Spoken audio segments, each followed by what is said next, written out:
Dicen que las casas viejas guardan secretos, que sus paredes susurran historias de quienes las habitaron. Yo nunca creí en esas cosas, hasta que me mudé a la casa de la calle Olmo. Era una oportunidad única. Una casona antigua a un precio ridículo. Demasiado bueno para ser verdad, decían algunos, y tenían razón. Desde la primera noche, supe que algo no estaba bien. Un frío antinatural se colaba por debajo de las puertas, incluso con la calefacción al máximo. Ruidos extraños resonaban en la oscuridad, crujidos en el piso de arriba, cuando estaba solo. Susurros que parecían venir de ninguna parte. Y, lo más inquietante, el sonido de una canica rodando lentamente por el pasillo del segundo piso. Al principio, lo atribuí a la vejez de la casa. Las tuberías, la madera que se expande y contrae. Buscaba explicaciones lógicas para todo. Pero los sucesos se volvieron más extraños y más difíciles de ignorar. Las puertas se cerraban solas con un golpe seco. Los objetos cambiaban de lugar. Un día dejé mis llaves en la mesa de la cocina y las encontré dentro del refrigerador. Otro día, un viejo retrato de una mujer con ojos tristes que colgaba en el salón apareció girado de cara a la pared. Una noche, mientras intentaba dormir, escuché claramente el llanto de un niño. Venía del armario de mi habitación. Me senté en la cama, con el corazón latiéndome en la garganta. El llanto era débil, lastimero. Pensé que podría ser un gato o el viento, cualquier cosa, pero el sonido era inconfundible. Me armé de valor, encendí la luz y abrí la puerta del armario. No había nada, solo mi ropa colgada y un silencio sepulcral que era casi peor que el propio llanto. La curiosidad, o quizás la estupidez, me llevó a investigar la historia de la casa. En la biblioteca local encontré viejos periódicos que hablaban de la familia que la construyó, los Blackwood. En 1923, su hijo menor, Samuel, de apenas 7 años, desapareció sin dejar rastro. La familia lo buscó durante meses, pero nunca lo encontraron. La policía cerró el caso, catalogándolo como un posible secuestro.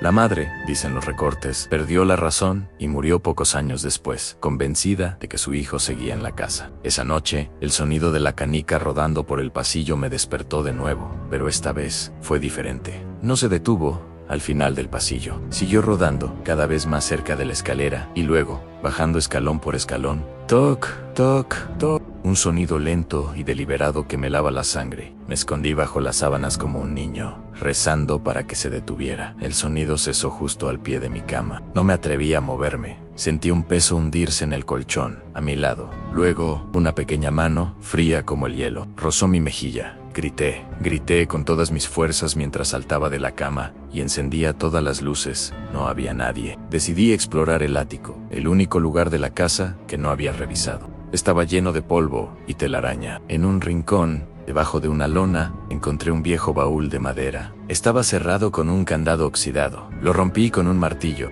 Dentro había juguetes antiguos, un soldadito de plomo, un tren de madera y en el fondo un pequeño diario con tapas de cuero. Pertenecía a Samuel Blackwood. Las primeras páginas estaban llenas de dibujos infantiles y frases sencillas sobre sus juegos. Pero a medida que avanzaba, el tono cambiaba. Hablaba de un nuevo amigo, un amigo que vivía en las paredes. Lo llamaba el hombre que susurra. Decía que su amigo le enseñaba juegos, como esconderse en lugares muy pequeños. La última entrada me dejó sin aliento. Decía: hoy jugaremos al escondite para siempre. El hombre que susurra me ha enseñado un lugar secreto detrás de la pared del armario. Dice que nadie me encontrará jamás. Mamá estará muy orgullosa cuando gane. Corrí a mi habitación, al armario de donde provenía el llanto. Empecé a golpear las paredes del fondo. Una de ellas sonaba hueca. Con el martillo empecé a romper el yeso. Detrás había un pequeño espacio oscuro, apenas lo suficientemente grande para que cupiera un niño. Y allí, en el suelo, acurrucado, estaba un pequeño esqueleto vestido con ropas raídas. A su lado, una canica de cristal. Mientras miraba horrorizado, la puerta del armario se cerró de golpe, dejándome a oscuras. Escuché un susurro justo en mi oído, una voz rasposa y gutural que no era la de un niño. Ahora jugarás conmigo.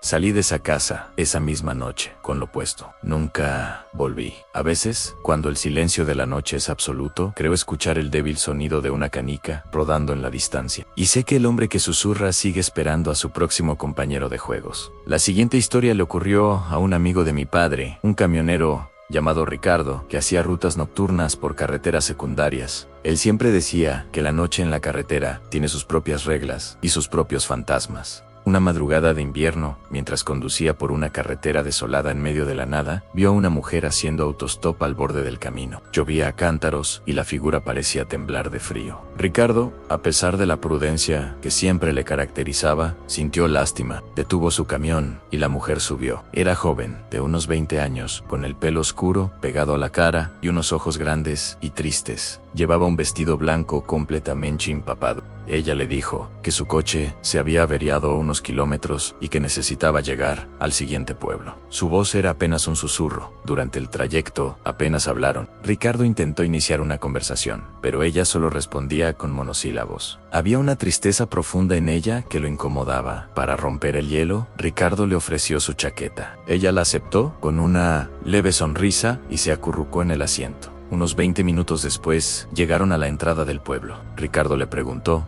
dónde quería que la dejara. Ella señaló una pequeña casa al final de una calle, justo al lado del cementerio. Le pareció una ubicación extraña, pero no dijo nada. Detuvo el camión frente a la casa. «Muchas gracias», dijo ella, y antes de que él pudiera responder, abrió la puerta y salió corriendo hacia la casa, perdiéndose en la oscuridad. Ricardo esperó un momento, pero ella no volvió a salir. Se dio cuenta de que se había llevado su chaqueta. Suspiró, pensando que la recuperaría al día siguiente. No quería molestar a esa hora de la madrugada. A la mañana siguiente, después de hacer sus entregas, Ricardo volvió a la casa. Tocó la puerta y un matrimonio de ancianos le abrió. Les explicó que la noche anterior había traído a una joven y que se había olvidado su chaqueta. El anciano lo miró con extrañeza. La mujer empezó a llorar en silencio. «Señor», dijo el hombre, con voz temblorosa, «nuestra hija murió hace 5 años en un accidente de coche en esa misma carretera, justo en el kilómetro donde usted la recogió». Ricardo sintió un escalofrío recorrerle la espalda. No podía ser.